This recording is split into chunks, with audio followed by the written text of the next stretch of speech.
This is Larry Henares making your day with part 17 of our Philippine history. Chapter, Our History, an Incredible Romantic Miracle.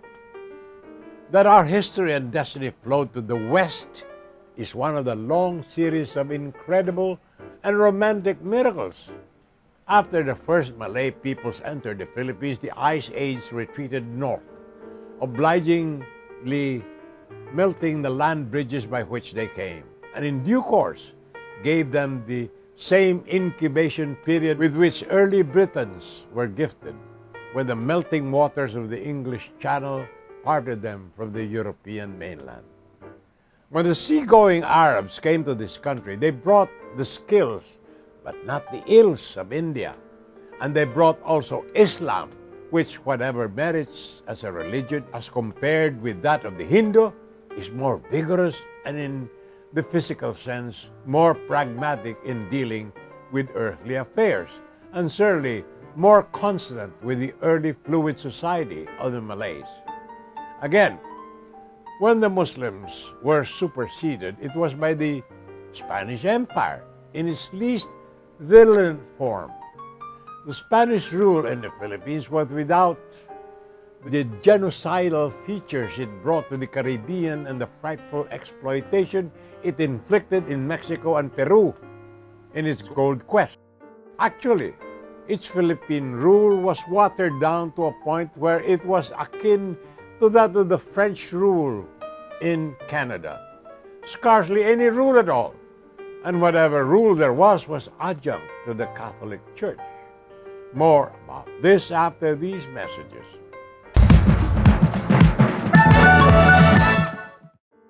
This is Larry Henares making your day with the 17th part of the book I wrote on Philippine history.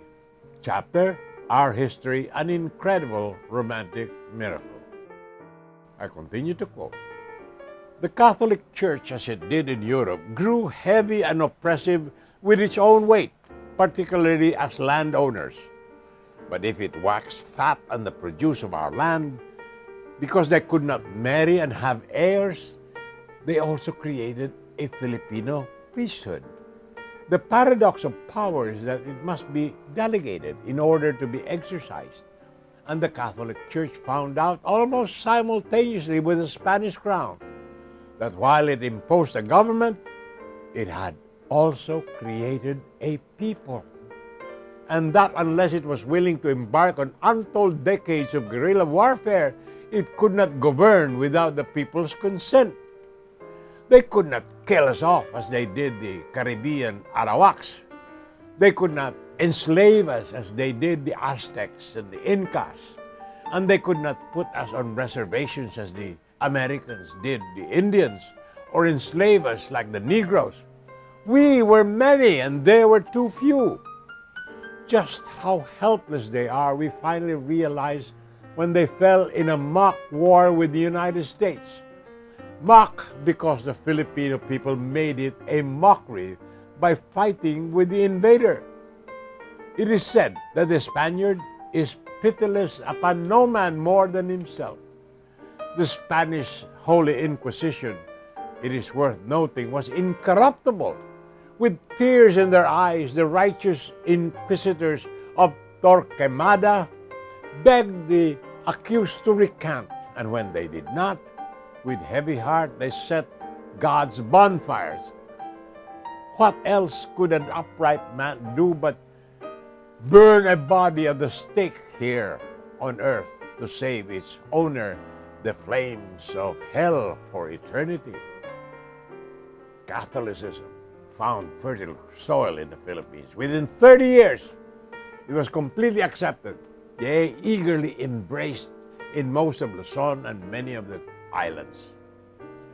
The Catholic Church and the Spanish Empire simply imposed itself as a superstructure on society as it was then organized, consisting of myriads of barangays made up of a score to 100 families, presided by a chief with 3 classes of pecking orders, the whole governed by ancient customs steeped in religious mystique. internal disputes was settled in tribal councils. There were frequent clashes between barangays. There is nothing unusual about the pattern, and in fact, it is all but universal. The early tribal structure of the Malays remarkably parallels those of the Anglo-Saxon, including trials by ordeal and combat. More tomorrow, my dear friends. This is Larry Henares, making your day, saying good day, God bless you. Thank you very much for being with us. Till next time, hasta la bye-bye.